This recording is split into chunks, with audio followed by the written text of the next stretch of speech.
ang bagong frog meme coin na si FWOG, yan, or isa pong frog meme coin, ay umangat. Samantalang si Bitcoin naman ay bumabagsak. Kaya yan po ang siyang ating pag-uusapan sa video na ito. Pero bago po tayo magpatuloy, ay nais ko lamang po munang bigyang linaw ang aking disclaimer kung saan ang nilalaman po ng video na ito ay hindi po ito isang financial advice. For education and information purposes lamang po ang layunin nito.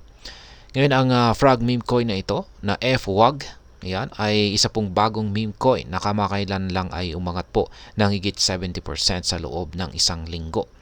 Ito ay isang malaking pagtaas lalo na sa panahon na itong si Bitcoin ay nakakaranas ng pagbagsak. Ang FWOG ay kasalukuyang nagtitrade sa presyong 12 cents or 0.12 na tumaas po ng 33% ngayong araw na ito at 75% naman sa kanyang weekly performance at 68% naman sa kanyang monthly performance. Ang market cap nito ay nasa mga $125 million at meron po itong trading volume na umaabot po sa $27 million. Ngayon ay bakit nga ba umaangat itong si FWOG? Yan. Ang pagtaas po ng FWOG ay dahil po sa malakas na interest ng market sa mga meme coins. Kahit na bumabagsak ang presyo ni Bitcoin, ang mga maliliit na meme coins tulad po ng FWOG ay patuloy na umaangat. Ang mga project tulad ng Degen, base po yan, at Little Manu ay kabilang din sa mga top gainers ngayon. Ayon po sa mga analyst tulad ni James Eat at Trader SZ, ang FWOG ay may potensyal na umabot po sa presyong 50 cents or 0.5, kung saan ay magiging 4 times po yung increase nito mula sa kanyang kasulukuyang presyo. Ang mga analyst ay nagsasabi na ang FWOG ay nag-flip ng resistance levels nito, nag-flip ng resistance level or bumasag po ng resistance ito at naging yung resistance nito ay naging support. At isa daw po itong magandang indikasyon ng kumpiyansa ng market. Ngayon, itong si FWOG ay isa po siyang Solana-based project. Isang kilalang blockchain platform na may mabilis at isang blockchain platform na mabilis at scalable. Bagaman ay nasa maagang phase pa lamang ang FWOG, ay nagpapakita po ito ng mga sinyales na meron siyang magandang hinaharap. Ang proyekto ay nagsimula noong August at mula noon ay patuloy po itong umaangat. Ngayon ay kung ikukumpara po natin si Pepe dito kay FWOG, yan, kasi madalas pong ikinukumpara itong si FWOG kay Pepe, kung saan ay isa na rin pong kilalang meme coin. Bagaman bullish ang FWOG, mahirap pong sabihin kung maabot nito ang tagumpay ni Pepe. Ang pagkakaiba po sa pagitan ng FWOG at iba pang Pepe theme meme coins ay medyo arbitrary. Gayunpaman, ang FWOG ay nagpapakita po ng potensyal na maging matagumpay sa hinaharap. Yan, habang ang FWOG, ang Pepe Unchained naman ay nakakuha rin ng atensyon.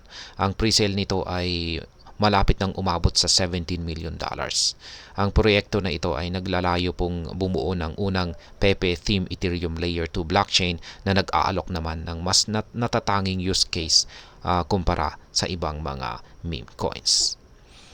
At ngayon ay kung meron po tayong interest dito kay FWOG, ay meron pong mga dapat po nating malaman na meron pong mga risk at kailangan po ng pag-iingat dito.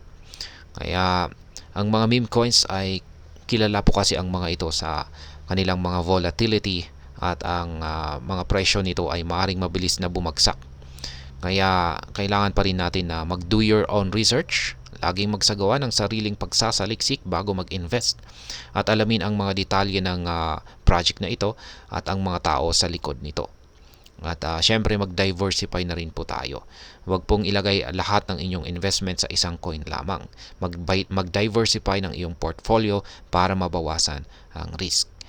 At ang panghuli ay maging prepared or maging handa sa volatility.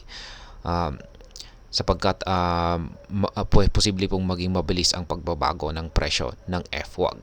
Ang mga meme coins ay kilala po sa kanilang katangian na ito.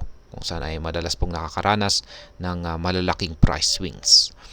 At ayan, sa kabuuan, ang masasabi ko po rito ay ang FWAG ay isang promising na meme coin na nagpapakita po ng malaking potensyal. Sa kabila ng pagbaba ng presyo ni Bitcoin, ang FWAG ay patuloy naman po na umaangat kung saan ay nagpapakita ng malakas na suporta mula sa community at positibong sentiment ng market. Gayunpaman ay mahalaga pa rin na maging maingat at magsagawa ng sariling pagre-research natin bago po tayo mag-invest.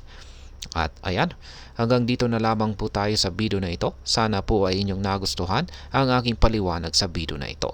Kung inyo po itong nagustuhan ay pakiclick lamang po ang like button nito.